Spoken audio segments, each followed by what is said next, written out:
नमस्कार। आप देख रहे हैं बीएनएन न्यूज। और जैसा कि हमने कुछ देर पहले अपडेट किया था कि बेनीपट्टी प्रखंड के आयुष सिंह जो कि यूक्रेन से वापस लौटे हैं, क्योंकि यूक्रेन में जो युद्ध से हालात बने हैं उससे सभी खौफजदा हैं। जो भी छात्र यूक्रेन में पढ़ने के लिए गए थे, वो बिहार के छात्र हों या देश के अन्य राज्यों के छात्र हों, सभी के परिजन भयभीत है। और शासन प्रशासन लगातार ये प्रयास कर रही थी कि जो भी छात्र अब तक फंसे हुए हैं यूक्रेन में, उनको उन हालातों से दूर कर सुरक्षित भारत वापस लाया जाए। उन्हीं में से एक छात्र हैं आयुष, जो कि मधुबनी जिले के बेनीपट्टी प्रखंड के करही गांव के रहने वाले हैं। इनका नाम है आयुष सिंह, इनके पिताजी का नाम है हरिश्चंद्र सिंह, और यह मेडिकल द्वितीय वर्ष के छात्र थे, यूक्रेन में पढ़ाई कर रहे हैं। इनके साथ क्या कुछ घटनाक्रम घटित हुआ है और कैसे पहुंचे हैं, इन सारी बात विषयों की जानकारी अभी हमें आयुष लाइव जुड़ कर देंगे। आयुष, सबसे पहले आपका स्वागत है। Thank you.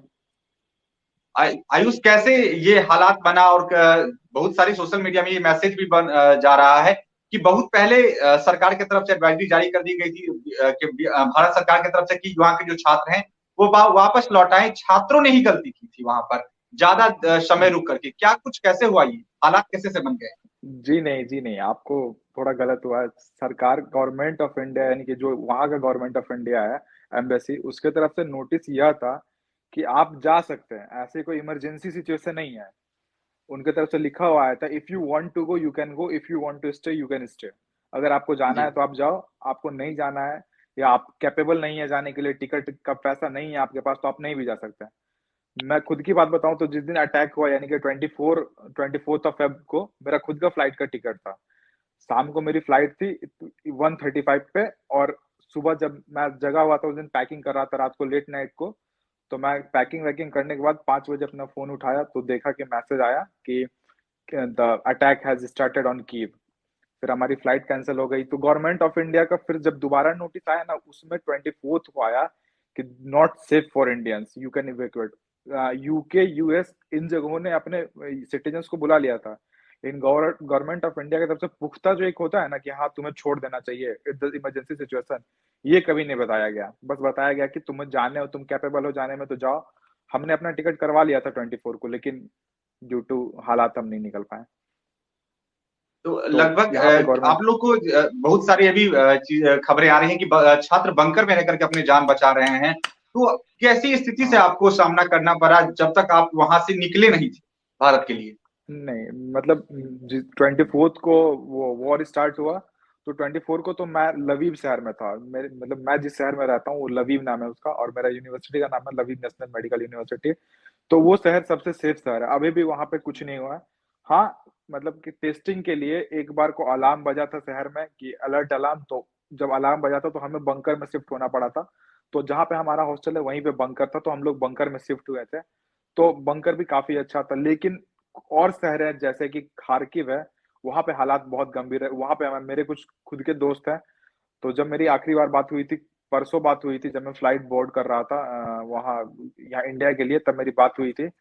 तब वो लोग ऑलमोस्ट 7-8 दिन से बंकर के अंदर हैं, विदाउट एनी फूड। मतलब जो भी खाना वो लेके गए हैं उसी के अकॉर्डिंग है। वहीं बंकर में काफी सारे बच्चे हैं, ना सोने की जगह है, ना बदबू है, फिर भी रह रहे हैं। और मैं जिस शहर से बिलोंग करता था वहां पे कुछ खास ऐसे इमरजेंसी सिचुएशन थी नहीं।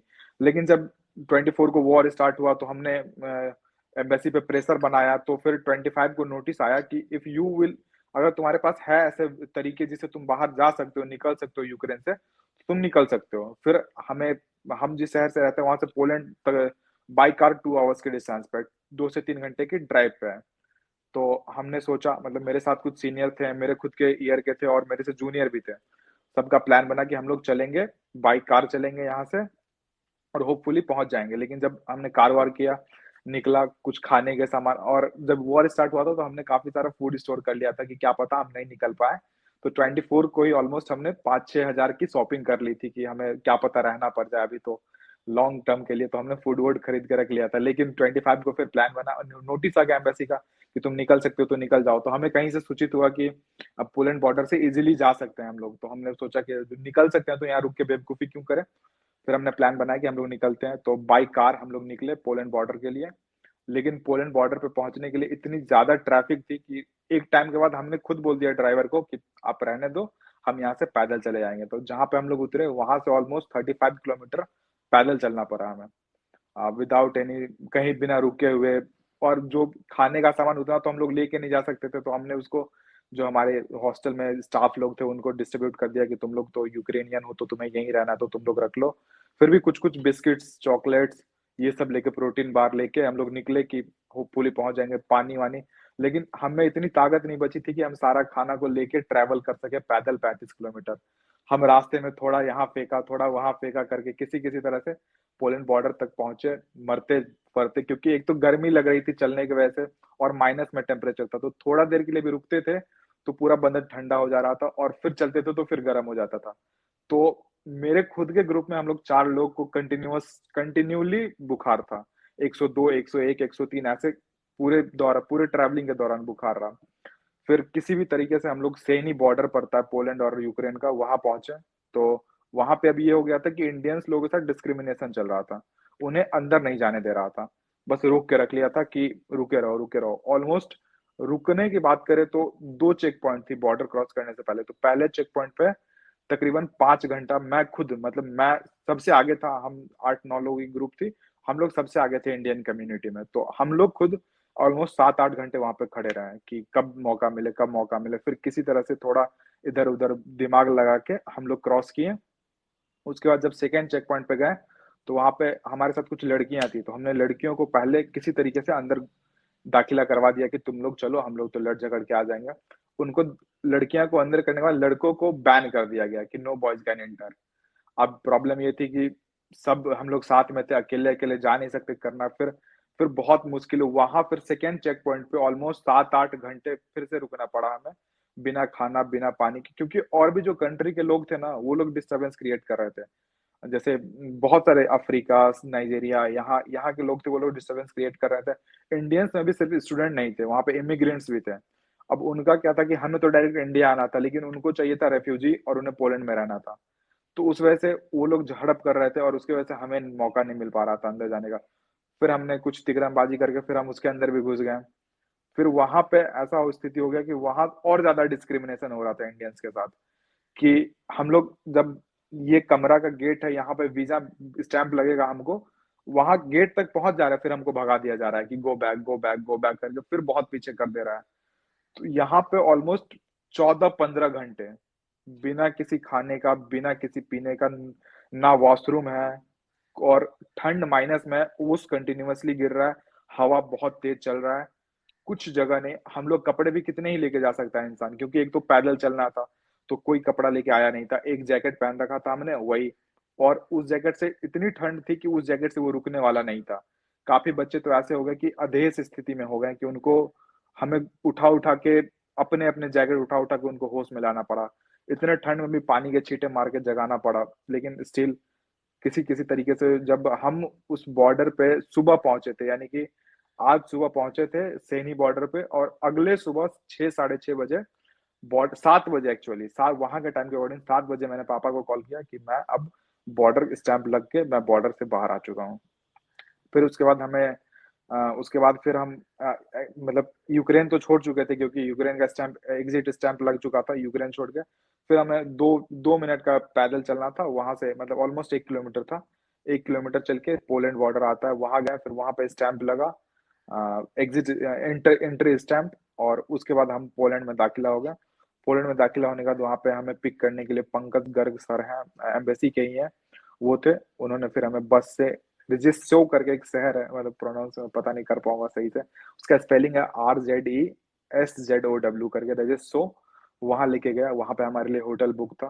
होटल में हम लोग ठहरे, हमें ब्रेकफास्ट, लंच, डिनर, नाश्ता वास्ता सब कुछ का, मतलब बहुत बहुत बढ़िया व्यवस्था था। वहाँ के एम्बेसडर मैडम नगमा मलिक भी हमारे साथ ही होटल में रुकी हुई थी, तो उन्होंने, उनके नजर में ही सब कुछ चल रहा था। और बहुत सारे बच्चे थे जो फंसे हुए थे, तो धीरे धीरे सब आ रहे थे। लेकिन वही था कि जब तक हम लोग यूक्रेन में थे, बॉर्डर के एरिया में थे, जिस बॉर्डर से हम क्रॉस किए, वो सेनी बॉर्डर सबसे क्रूशियल बॉर्डर था, क्योंकि वहां पे बहुत बहुत लोगों को, मतलब पेन मिल रहा था, इजीली क्रॉस नहीं करने दिया जा रहा था, बार बार परेशानी हो रही थी।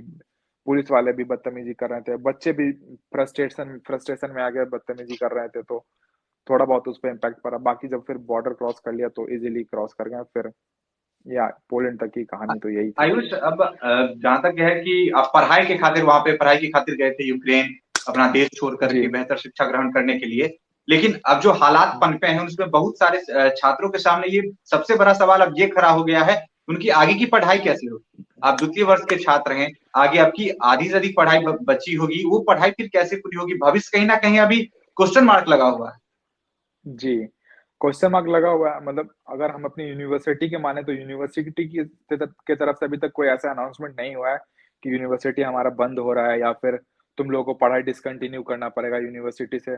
यूनिवर्सिटी से हमें 20 दिन की छुट्टी मिली हुई है अभी। हालात को देखते हुए 20 दिन की छुट्टी है, उसके बाद का नोटिस अभी आया नहीं है कि 20 दिन के बाद क्या होगा। अब हम वेट में है कि 20 दिन के बाद कुछ नोटिस आए, या तो यूनिवर्सिटी का और छुट्टी बढ़ेगा या फिर हमें कुछ ऐसा नोटिस आएगा। हम तो होपफुली है कि हमारी यूनिवर्सिटी खुलेगी और हम वापस अपना पढ़ाई कंटिन्यू करेंगे।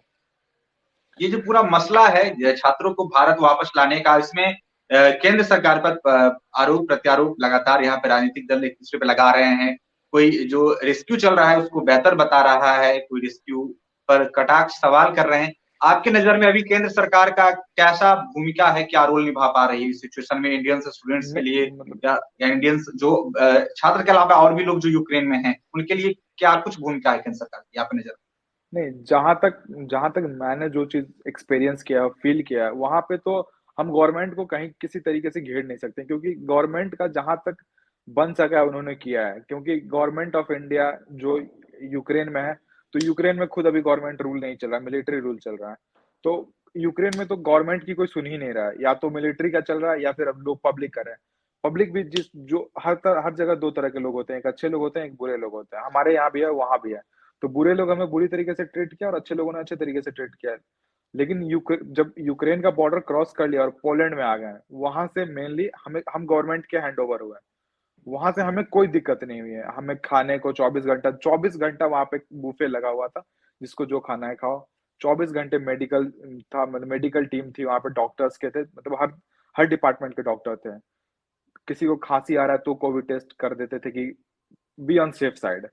तो गवर्नमेंट को मेरे तरह की मेरे मेरे नजरिए से तो गवर्नमेंट अपना अपना अपने तरीके से गवर्नमेंट क्लीन है। गवर्नमेंट पे हम सवाल नहीं कर सकते हैं। मतलब हाँ, वो है कि हमें लेट एडवाइजरी मिला कि लेट छोड़ने का। हमें पहले वार्न कर सकते थे कि तुम लोग पहले छोड़ दो, तो ये एक साइड पॉइंट है। लेकिन अब और अगर खंदेले तो बहुत सारी मिल जाएंगे, लेकिन ओवरव्यू देखे तो और कोई सब डिसइम्पैक्ट नहीं है गवर्नमेंट का, और सब जगह गवर्नमेंट क्लीन है।